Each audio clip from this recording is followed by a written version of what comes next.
anje henton jungo minauma wallahi to bela mari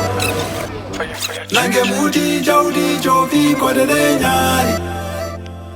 ilam ili tobo tobi dungu uri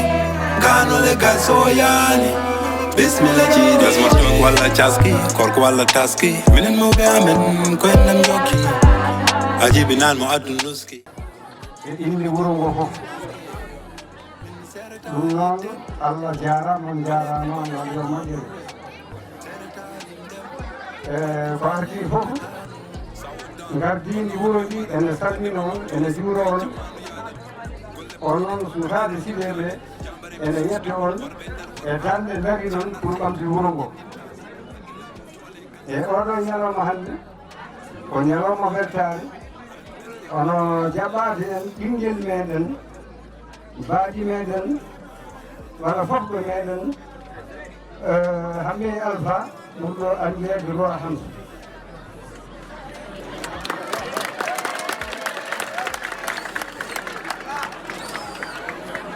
ɗum noon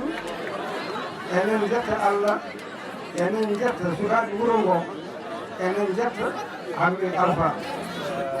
dental ngal fof ngal salminama ngal durama kadi ngal yettama ko ardi hade min naarte e ko rendiri men ɗo ko yettude gardiɗo maire o mawɗo wuuro gardiɗo kadi représentant commune de Bogué e mbasen yejjirde kadi eɗen jogui ɗo représentant conseil régional ɗum woni jinnaɗo men e woɓɓe délégation surtout roi Hamsa e Malika Diagana abda yimɓe yaadiɓe ɓe fof eɗen jettaɓe noɓe goppiri haajuji mabɓe gaari gam rendude men oɗo ñalawma e so ɗum ɓenni eɗen jetta kadi jinnaɓe men wonɓe ɗo ardiɓe ardinoɓe askat hande ɓen ɗo somi limtimi juuma e mbaten yejjirde kadi jinnaɓe men rewɓe noon ɗo ɓe fof kadi ko yimɓe kadi darannoɓe e askat eɓe poti yettede hen ɗum woni coopératif ene ardiɓe sukaɓe rewɓe fof nder yette également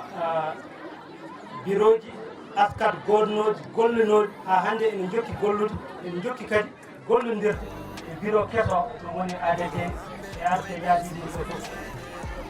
heddi noon eɗen gandi ko rendin men ɗo ko rendin mon ɗo ko toɓɓere wonde mum toɓɓere nde haalat koye jangde so a yii ya garta fof ko jangde ewo jangde noon ko sukaɓe men sukaɓe goni avenir goni jangde e sen jii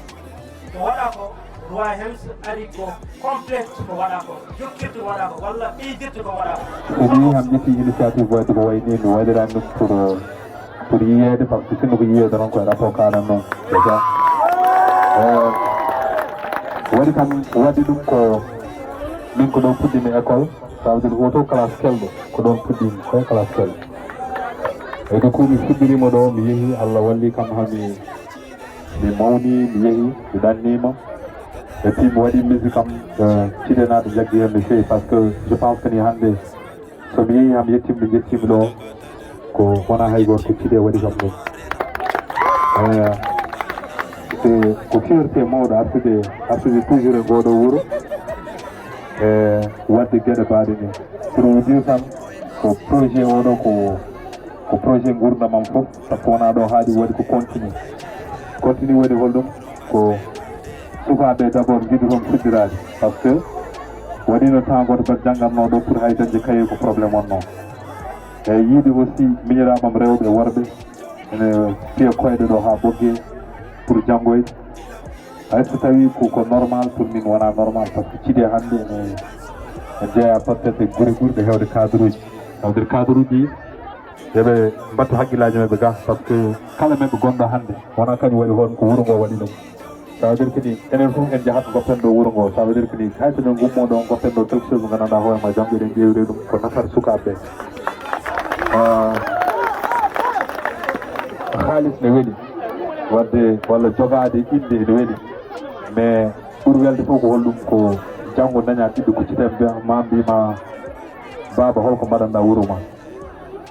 ɗum il faut yimɓaten haqqillaji ça veut dire que ni enen eɗen jogui tendance yiide babiraɓe men mbaɗani haydara mais enenne janggo sukaɓe so gari ma pose mi ono holko mbaɗɗon